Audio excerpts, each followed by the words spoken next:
Hello, my name is Anthony Benitez, and over the past year I have taken some animal science courses that's helped me develop more of an opinion on the topic of habitat destruction.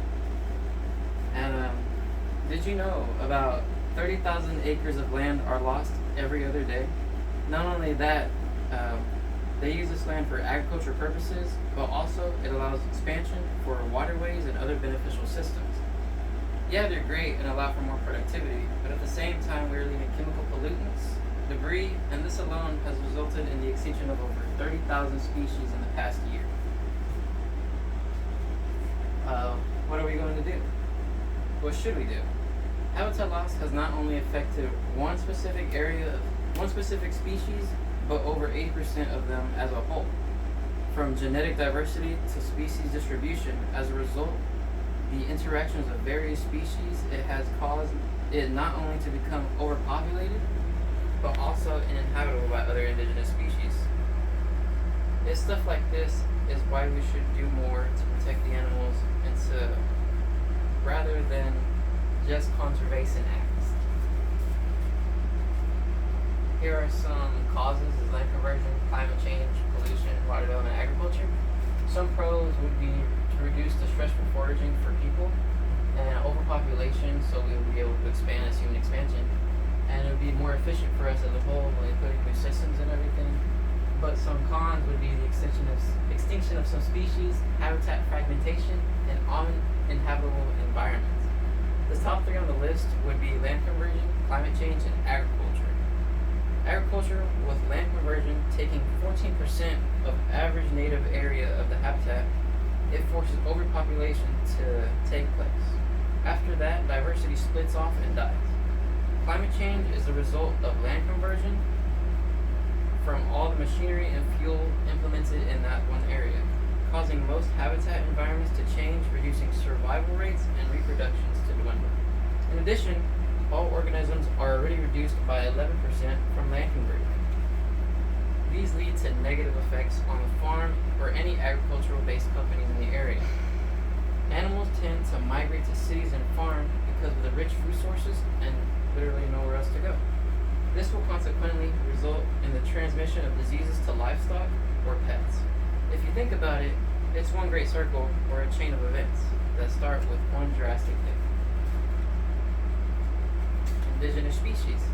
As stated in the previous slides, the most affected and vulnerable is the indigenous caused by the invasive species. Being forced out or having any other foreign species intertwine or intermix with them disrupts their whole environment and infrastructure. Also referred to as the degradation of the environment and the interspecific interactions with other species. Agriculture and other projects are negative influences overall. And not only does it stop there, marine loss are a big part of habitat loss. They are affected from things such as mining, dredging, construction, or aquaculture, as well as boats, fishing practices, or other recreational use, such as like scuba diving and all that. The environmental ecological imbalance.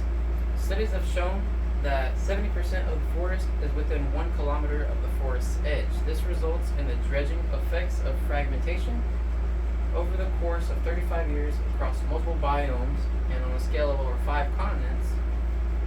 It has showed that it has reduced biodiversity by 13 to 75%. In addition, this impaired key biomasses and nutrient cycles, causing extinctions and other species to rise. With an altered environment and structure, animal productivity has come to a complete stop. 5 alternative solutions. First would be to introduce the alternative methods, which would be for repurposing land, all natural and organic supplies, completely conserving a species, and if you can't go in any groups or conservation area, you can always start with the 5 simple environmental changes. The first would be to recycle and properly dispose of your trash.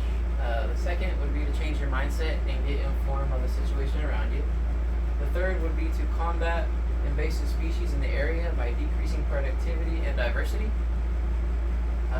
Fourth would be to alleviate trash or just pick up pollution that's causing like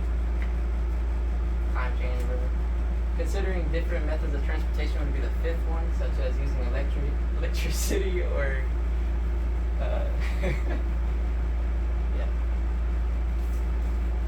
yeah. We should do this because it would not only save a bunch of species, preventing interspecific interactions among invasive and indigenous, it would conserve a healthier environment as well as preventing them from coming to cities and urban areas.